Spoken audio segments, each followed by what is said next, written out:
मंत्र वही जो गुरु देता है, ध्यान रखना।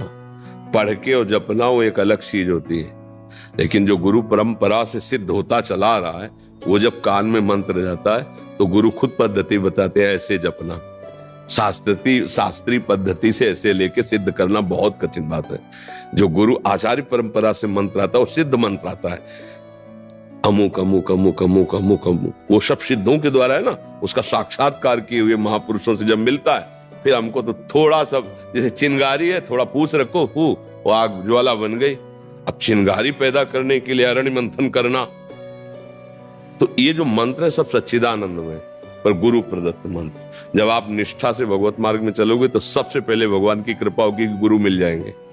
देखो ध्रुव जी ने, जब उनकी माता ने खींच के, जा अगर तुझे सिंहासन पर माँ पिता की गोद में बैठना है तो तपस्या कर और वरदान मांग, सुरुचि के गर्भ का बालक में, तू सुनीति के गर्भ से पैदा हुआ है, ध्रुव जी से कहा, भी माता के गर्भ। ऐसा नहीं, वो गए और माता जी बोले, माता जी इनका ठीक है, क्योंकि मुझे महाराज अब दासी भाव से भी नहीं देख रहे, यद्यप बड़ी महारानी वही है और सुरुचि नवीन। तो उन्होंने कहा महाराज जब ऐसा है तो उसका कहना भी ठीक है, बेटा यदि वास्तविक तुम पद प्राप्त करना चाहते हो तो भगवान की आराधना करो, ये सत्य वचन है, भगवान जो चाहोगे दे देंगे।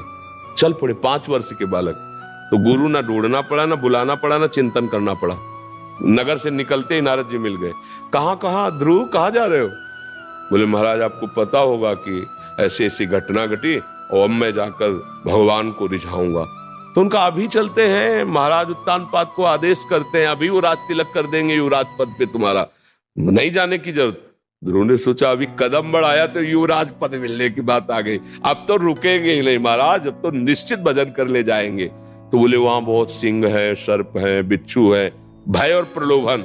उन्होंने कहा महाराज क्षत्रिय कुल में जन्म हुआ है, एक बार कदम बढ़ा दिया तो पीछे हटाएंगे नहीं, चाहे मृत्यु क्यों ना आ जाए। चेला पक्का, गुरुमंत्र उसी समय दे दिया, मांगना नहीं पड़ा, 12 मंत्र गुरुमंत्र दिया और बोले जाओ।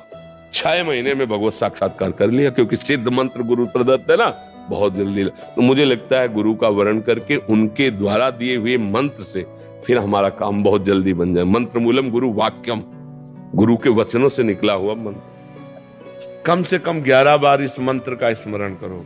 कृष्णाय वासुदेवाय हरये परमात्मने प्रणत क्लेश नाशाय गोविंदाय नमो नमः। कितने मिनट लगेंगे आप सोचो। बहुत, हम कहते हैं बहुत आराम से कहोगे तो 5 मिनट में 11 मिनट। कभी आपका एक्सीडेंट नहीं हो सकता, कभी आप दुर्घटना में कभी नहीं फंसेंगे, और फंसेंगे भी तो आप सेफ निकल आएंगे। बस इस मंत्र को आप लगभग देखो सबको याद ही है, इस मंत्र को आप 11 बार कह के ये होश रखो कि चाहे जितनी जल्दी हो, घर से निकलने के पहले दरवाजे के अंदर ही खड़े रहो।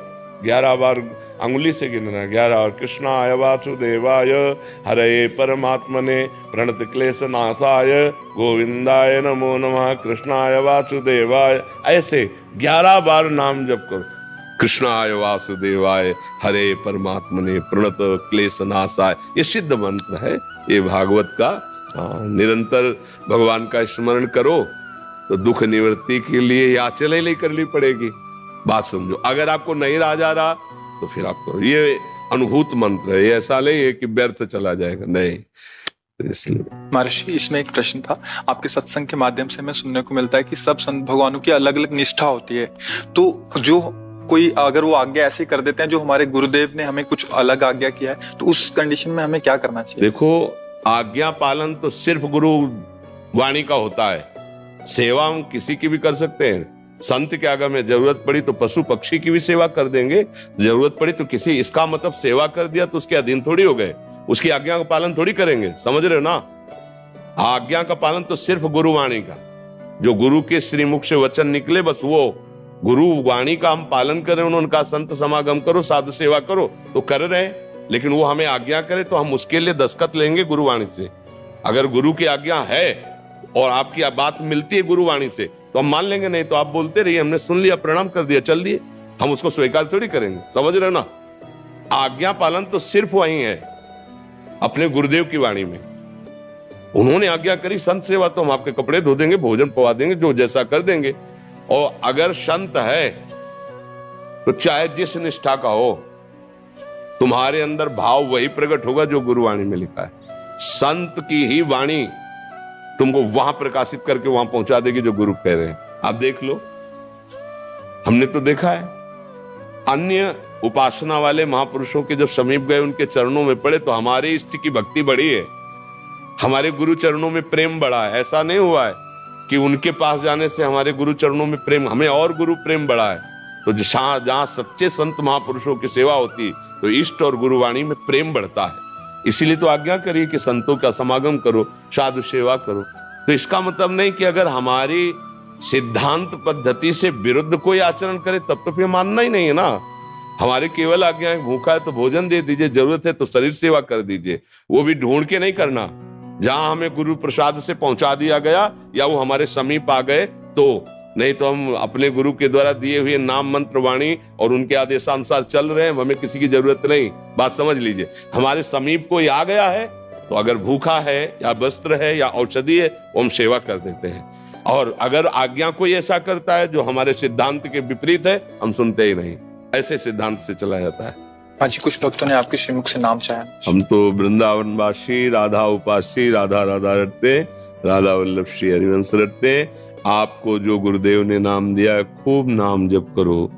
अब ये बात समझ लीजिए कि सब साधन जितने हैं वो सब प्रभु के ही है, पर मन को जीतने का एकमात्र उपाय नाम जप है। जब तक आप नाम जप नहीं करेंगे तब तक मन की मनमानी बंद नहीं कर पाएंगे। आप गा लो घंटा 2 घंटा, जैसे कीर्तन भी करोगे ना, ये राजी रहेगा मन, पर ये मन बस में नहीं होगा। बस में होगा तब। अब देखो इसकी चाल, हलचल मचा देगा। थोड़ा शांत होइए, आंख खोल के या आंख बंद करके मंत्र में या नाम में लगिए, अंदर ही अंदर सुमिरन में आइए। और जहां सुमिरन में आएंगे तो देखना इसकी मार पड़नी शुरू हो जाएगी मन में। मन जलन पैदा कर देगा, भागने लगे, अब फंसा है। और जितना आप अंदर अंदर जप करेंगे उतना ही ये मन निर्मल होता जाएगा, आपके अधीन होता जाएगा। जब मन को परेशानी होती है तो हम लोग मन में तदात्म किए, इसलिए लगता है कि बस नाम जप मत करो, और चाहे जो कर लो।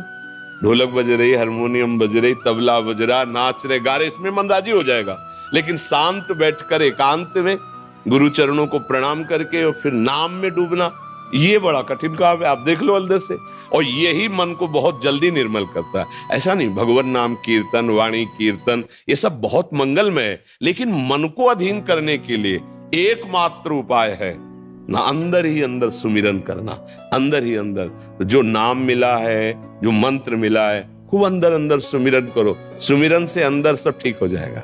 बढ़िया अंदर मन प्रसन्न है ना, तो बाहर से चाहे जितनी विपत्ति हो आप आनंदित। और अंदर से मन कलुषित है तो बाहर चाहे जितनी सुख सामग्री हो, आपको सुख अनुभव में नहीं आएगा। खूब सुमिरन करो, नाम सुमिरन करो। जो